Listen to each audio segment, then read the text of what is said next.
在上一期视频之中，我们用了一整个视频的容量来为大家阐述了《孙子兵法》后勤思想的核心——效率至上。在第三个千年的当下，我们的社会已经将《孙子兵法》应用在了几乎任何场景，许多的名言名句也早已刻入大家储存愈发抽象的 DNA 之中，奉若圭臬。但是当我们回到春秋末期的时候，却会发现以它为代表的一系列军事著作的出现，对于整个东周诸国来说却是实打实的噩梦。因为正是这种效率至上主义的横行，才让存在于春秋中前期的几百年里面各国残存的礼乐被砸了个粉碎。在这儿我们就举一个比较典型的例子：师不伐丧。这是春秋中前期一种非常有代表性的规矩，即两个国家相互出兵打仗时，一方或双方的国军因为各种原因突然嗝了屁了的话，那么无论前线战局如何，优势在不在我，交战方都必须退兵，让敌国军民吊丧。这对于后世的我们来说是非常不可思议的，因为在我们的这个年代，大家都知道国军或国家领导人的死亡很大概率会成为一个国家指挥体系最脆弱也是最容易吃败仗的时刻。在此时此刻对敌人发起攻击的话，胜算至少能比彼时彼刻多5成甚至4成。但是在春秋中前期残留礼仪的各国统治集团们却遵守了这种看似非常迂腐的战场礼仪长达数百年。其原因就在于那个时代在各种社会制度的框架制衡之下，守规矩的一方反而能够依靠名望获得更大的政治红利。春秋五霸中的宋襄公就是典型。但是这种局面却随着血缘的稀释、统治阶层的更替、社会生产力的发展，以及小国被吞并之后大中型国家越来越难以取得速胜等一系列条件的推动之下，许多的战场礼仪便都不复存在。所以还没等战国时代正式拉开帷幕的时候，一国国军去世之时就已是敌国出兵的良辰吉日。而这种对于底线的抛弃必然会导致战争规模空前扩大，死伤人数几何级提升。从春秋时代未有杀人累万者，且一般会在1至3日内结束的小场面，快速过渡到旷日持久且死伤动辄数以10万计起算的万古长战，也就是孟子一书中所记载的征地以战，杀人营也；征城以战，杀人营城。毕竟到了春秋后期，还能活下来的国家里有一个算一个，都是狠人。像郑国与宋国这种国家，在春秋前中期甚至可以前后被攻打近100次，却始终没有被任何一方吞并。由此，这一时期军事理论著作之所以会百家争鸣，其背后以血肉为动力的战争引擎功不可没。我们都知道，人被杀就会死，而要杀这么多人，就必须为己方提供更多的战争资源。所以在诸多著作之中，军事后勤都被提升到了空前的地位。而在我囫囵吞枣一般的看过之后，我姑且认为，诸子百家的军事思想之中，最具代表性的，莫过于代表了古人跨越战国时代数百年间对发动天下归一之战的3个必要方面的探索典型，即如今所有即时战略游戏玩家都非常熟悉的3种胜利模式：正面碾压、偷人屁股和歌的运营的吴起、孙膑和商鞅3人。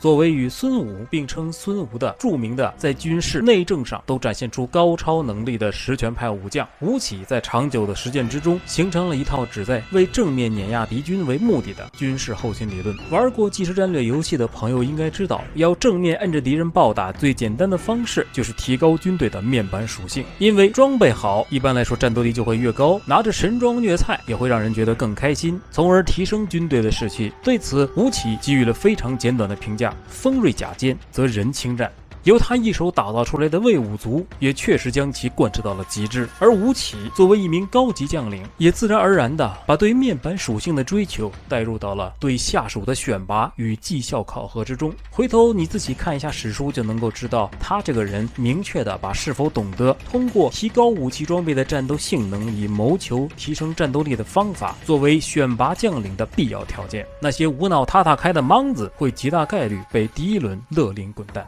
当然，吴起也不会纯粹的无脑堆攻防，他对于装备运用的理念在于利基。利基是吴起凡兵有4基：气机、地机、士机、利基的其中之一，指的是车间管辖、周立卢戟、世袭战阵、马衔持竹。翻译过来就是要将保障战车的坚固耐用及战船的灵活轻便程度视为提高战斗力的重要途径，也就是在能够打穿防住的同时，必须具备高度的机动力。于是，攻守兼备的车兵与骑兵，以及对于车马运输力量的建设，也就自然而然地被提到了最高优先级。基于这个概念，吴起逐步提炼出了自己的一套用兵之道，即四轻二重一信。其中二重一信是指赏罚严明而有威信，而四轻则是指地轻马，马轻车，车轻人，人轻战。即战斗地形要有利于马的行动，马要有利于车的行驶，车要有利于人的发挥，且最重要的，人本身素质需要过硬，在最好的情况之下，我要打10个。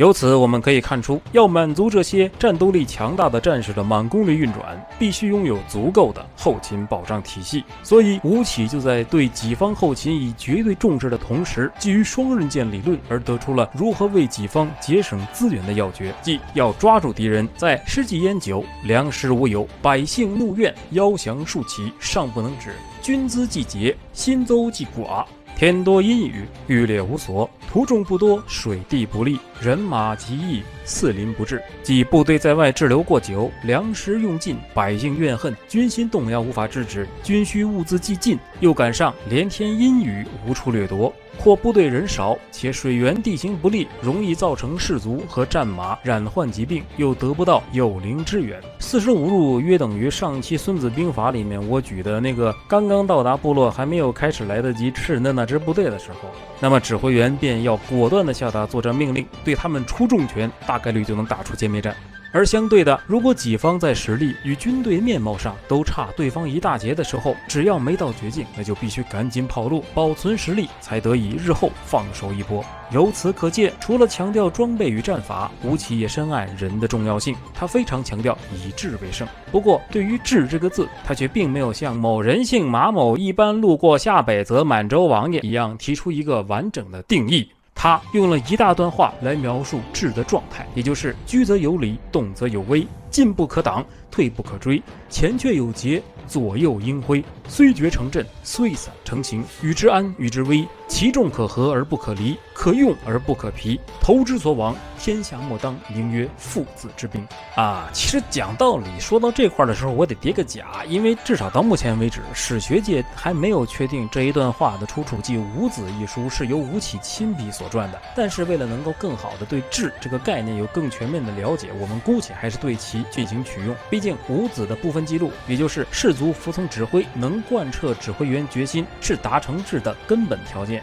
而无犯禁止之节，无失饮食之事，无绝人马之力，即包括饮食保障在内的3无为大前提，智才能真正的发挥作用。在这一方面，的确在逻辑上是符合吴起的风格的。可见吴起的军事后勤思想是一套基于丰富资源前提之下的正面作战体系。在战国初期，各国都还在进行军事改革的时代之中，吴起的这套思路毫无疑问发挥了巨大的作用，令魏楚等国一时风头无两。但是随着被胖揍的各国也都开始跟风，战场就逐渐又陷入了僵化。于是以孙膑为代表，一些军事家开始对正面以外予以更多的重视，并逐步形成了影响广大的偷家流派。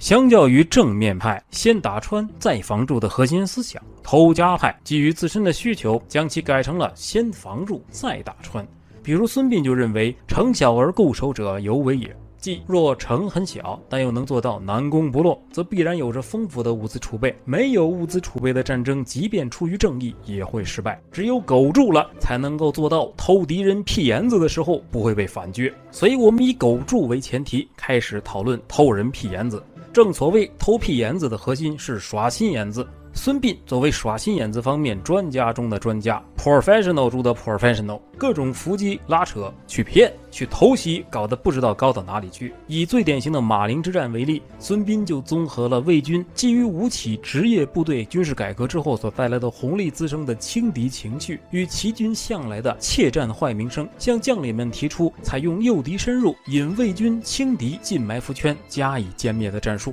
这便是著名的减灶诱敌，也就是齐军进入魏国境内第一天要埋10万个做饭的灶眼，第二天则减少到只有1半，第3天再减少到仅剩3万个。让敌军的指挥官得出齐军人员因为怯战大量跑路的错误情报，进而为了贪功丢下步兵，只带领精锐骑兵日夜兼程追击齐军，然后在敌必经之路埋伏，从而实现分割部队的同时斩首指挥官的作战目的，实现大破魏军。再比如上期阴凉于敌那一期的评论区里就有人说过，孙膑先生还做过掐着敌人做饭的时间搞偷袭，然后在敌营开饭的骚操作。结合电竞比赛中选手们的表现，我们可以发现，孙膑这种使用复数计谋的战斗策略，除了将领要够骚，要够了解敌军之外，还要对下属的士兵的单兵素养提出极高需求。毕竟，如果士兵不能够很好听话的话，许多战术就会失去它的作用。所以在孙膑的治军理念里面，非常突出对士卒忠诚度的培养，必须要视之若赤子，